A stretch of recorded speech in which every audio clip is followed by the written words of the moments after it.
Soy el doctor Martín Medrano de la República Dominicana. Trabajo en la Pontificia Universidad Católica Madre y Maestra. Quiero agradecer al comité organizador en la persona del doctor Raúl Arizaga la invitación a este simposio. En el día de hoy voy a presentar las investigaciones más recientes que se están realizando sobre la enfermedad de Alzheimer y la microbiota intestinal. Voy a presentar los avances del GBS, que es un estudio que hemos realizado en nuestro país. El proyecto de investigación GBS es financiado por fondos estatales de la República Dominicana a través de Fondos SIC. Esa es la declaración de conflicto de interés. Estas son las generalidades que vamos a presentar: el eje microbiota intestino-cerebro, la microbiota y la enfermedad de Alzheimer con las evidencias, los avances del estudio en dominicanos GBS, los posibles mecanismos fisiopatológicos, cuáles son las implicaciones para la práctica diaria y un resumen. Primero vamos a definir lo que es la microbiota intestinal. Es el conjunto de microorganismos vivos, las bacterias, los virus, los hongos, que residen en el tubo digestivo y establecen una relación simbiótica con nuestro organismo. Cuando hablamos del microbioma, es el conjunto de esos microbios, pero que incluyen los genes, sus metabolitos, así como las condiciones ambientales que les rodean. La microbiota intestinal es otro mundo. Vamos a ver algunos aspectos a destacar. Lo primero es que nuestro cuerpo tiene más microbios que las células que nos forman. De 10 a 1 es la relación de los microbios con las células. Y las bacterias son mucho más pequeñas que esas células que nos componen, de 10 a 50 veces más pequeñas. Ahora bien, ¿cuáles son las funciones que tiene la microbiota? Tiene protección frente a patógenos, actúa en la síntesis de vitaminas, principalmente la K, la B12, tiene un papel fundamental en el desarrollo del sistema inmunitario, en el desarrollo del intestino, en el almacenamiento de grasas, en todos nuestros procesos de la digestión y sobre todo en la modulación del sistema nervioso central. Esa biodiversidad que tenemos en la microbiota tiene una interrelación con el cerebro. De hecho, a la microbiota se le llama, y al intestino, el segundo cerebro. Tendríamos un primer cerebro y un segundo cerebro. Y esa relación es biunívoca. El cerebro actúa hacia la microbiota y la microbiota al cerebro. Por ejemplo, a nivel del cerebro, la microbiota se producen neurotransmisores, pero también la microbiota produce neurotransmisores. Y la cantidad muchas veces es igual a la cantidad de neurotransmisores que se producen a nivel cerebral. Pero también hay una serie de elementos que actúan entre uno y otro que son fundamentales para mantener ese eje de la microbiota con el cerebro. A nivel intestinal, que es la mayor cantidad, el 95% de toda la microbiota de nuestro organismo está ahí. Con las técnicas que tenemos ahora, la más usada es el ARN ribosomal 16S. Permite identificar la mayoría de los componentes de las bacterias que tenemos en la microbiota. Y básicamente son tres tipos: los firmicutes, las bacteroidetes y las actinobacterias. Pero esto no es igual durante nuestra vida. Al nacer, nosotros tenemos más cantidad de actinobacterias. A medida que vamos a la adultez, ya entonces aumentan los firmicutes y los bacteroidetes, y en los ancianos la mayor cantidad son las proteobacterias. Realmente tenemos bacterias buenas y bacterias malas, pero ese equilibrio es lo que nos permite a nosotros mantener o una eubiosis o una disbiosis. Cuando hablamos de una eubiosis, estamos hablando de que la microbiota intestinal está equilibrada. Entonces, tenemos la presencia de microorganismos beneficiosos, la mayoría, para el organismo. A diferencia de cuando hay una disbiosis, entonces tenemos mayor presencia de microorganismos dañinos y oportunistas. Nosotros vamos a ver que si tenemos una microbiota normal, entonces el estado sano nos va a permitir tener un comportamiento con un estado cognitivo y un estado emocional normal. Mientras que cuando hay una microbiota alterada, vamos a tener estrés, enfermedad, y ahí comienzan los problemas cognitivos y los estados emocionales. Vamos a ver algunos de los estudios que se están realizando a nivel mundial para ver esa correlación que hay entre la enfermedad de Alzheimer y el microbioma. En este estudio de las universidades de Nevada y de Columbia, lo que se hizo fue ver cuál es la relación que hay de esos microbios intestinales con el ApoE, específicamente con todo lo que es los SNP de los ApoE. Y se dio una relación estadísticamente significativa de muchos de esos microbios con los SNP.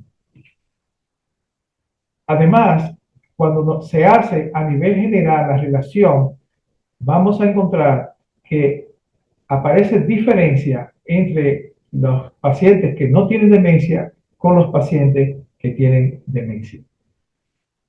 Los enterotipos a nivel del microbioma son de 3, el 1, el 2 y el 3.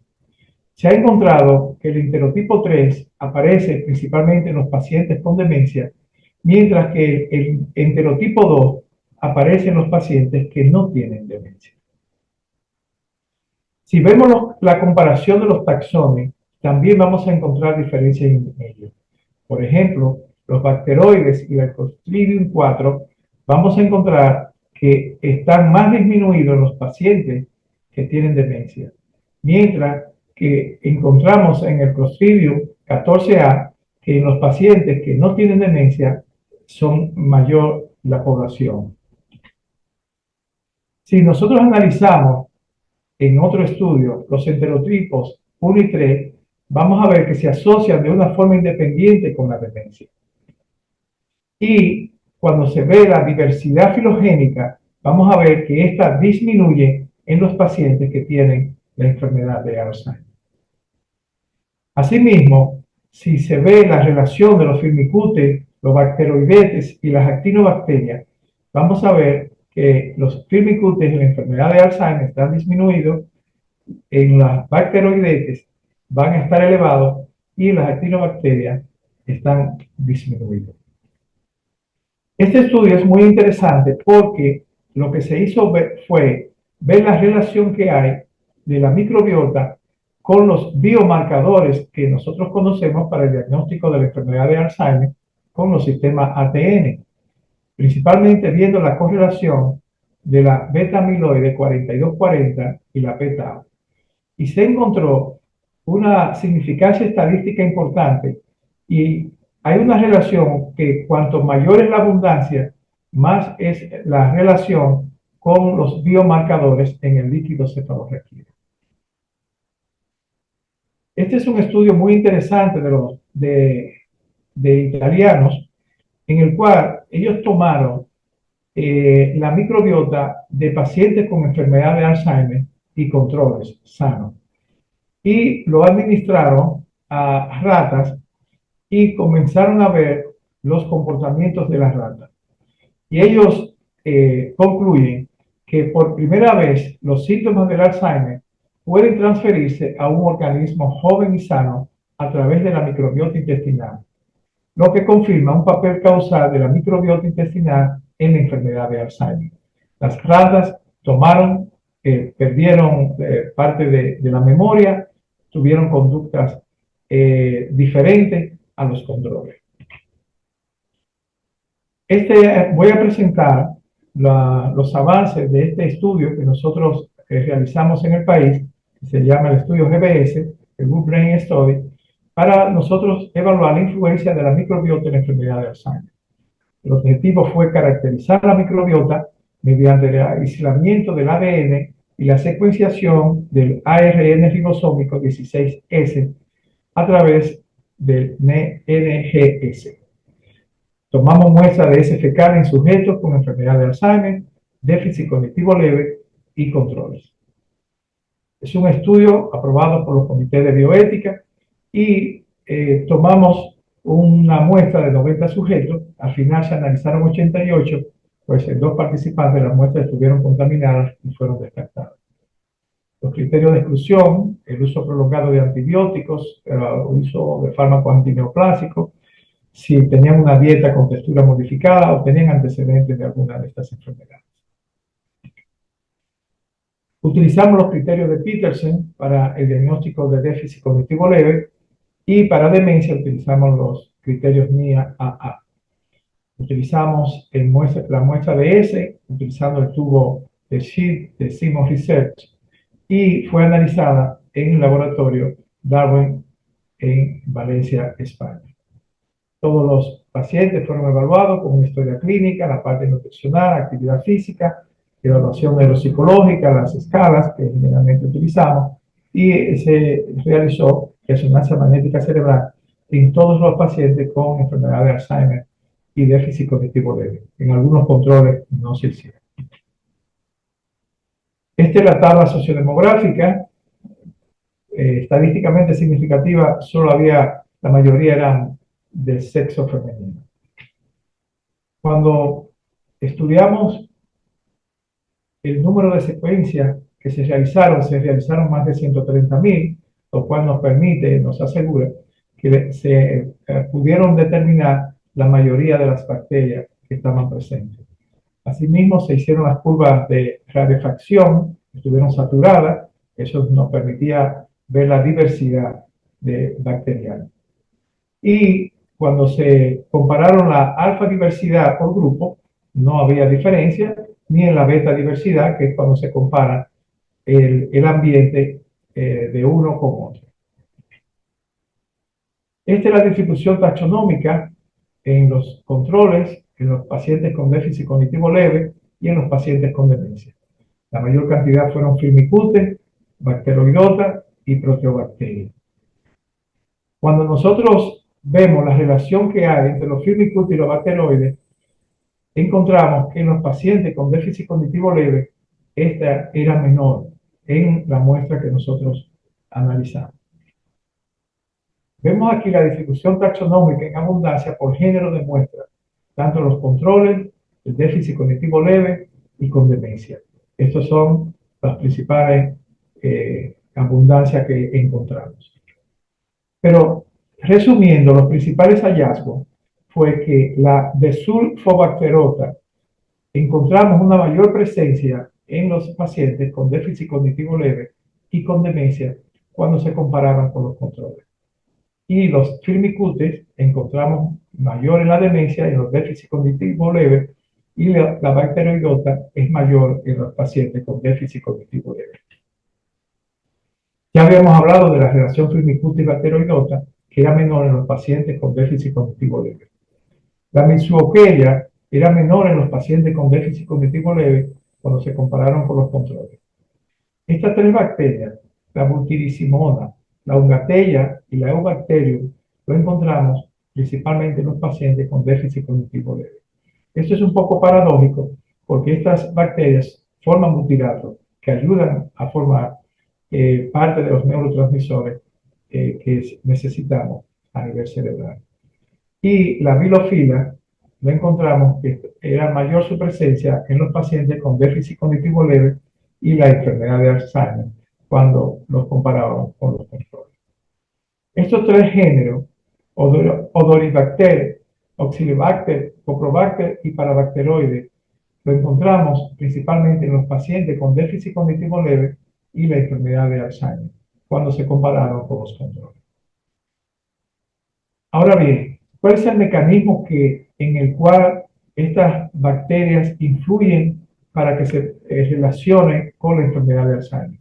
Eso es lo que se propone, que básicamente lo que se piensa es que la microbiota mantiene su integridad mientras nosotros mantenemos una correlación con factores como la dieta y todo lo que es la actividad física. Cuando comienza a producirse alteraciones, principalmente en el factor adipocítico, inductor de la ayuda, vamos a tener un aumento de las lipoproteínas, principalmente la parte de la lipasa y los lipopolisacáridos. Todo esto va a aumentar la producción de citoquinas y, igual que ocurre en los pacientes con el síndrome metabólico, vamos a tener entonces que esto va a probablemente influir en la enfermedad de Alzheimer. Ahora, ¿cómo podemos nosotros aplicar esto en la práctica diaria? Somos lo que comemos. Si tenemos una dieta americana típica, con mucho carbohidrato, proteína, grasa, probablemente esto va a estar influyendo en nuestra microbiota. O si nosotros tenemos una dieta mediterránea, que vamos a tener más pescado, vegetales, entonces los resultados son totalmente diferentes. Entonces, ¿qué nosotros debemos vigilar? Primero, dieta baja en carbohidratos y lípidos. Actividad física, van a predominar bacteroidetes, va a mantener la integridad del epitelio intestinal y eso es favorable. Mientras que una dieta alta en carbohidratos y lípidos, con hábitos sedentarios, van a predominar los firmicutes y va a aumentar la permeabilidad del epitelio intestinal y eso entonces va a favorecer lo que decíamos anteriormente. Y es que la alimentación, los alimentos y el cerebro tienen una relación muy estrecha.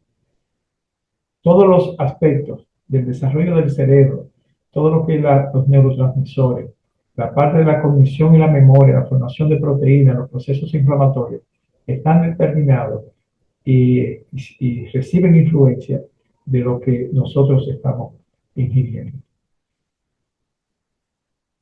Quiero solo presentar dos estudios que creo que tienen un impacto importantísimo en todo lo que es la parte de la cognición y cómo esto también influye en la microbiota. En este estudio donde se hace la asociación de la dieta mediterránea con las funciones cognitivas y específicamente en hispano, se vio que una alta adherencia a la dieta mediterránea se asoció con un mejor rendimiento cognitivo y una menor disminución en el aprendizaje y la memoria a lo largo de 7 años entre adultos hispanos o latinos de mediana edad y mayores.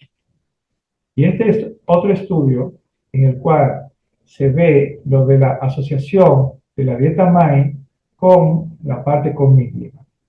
En la dieta MAE, que es una mezcla de la mediterránea con la DAX, que utilizamos para hipertensión principalmente, se vio que está asociada con una mejor cognición y una tasa más lenta de deterioro cognitivo, incluso después de controlar por neuropatología.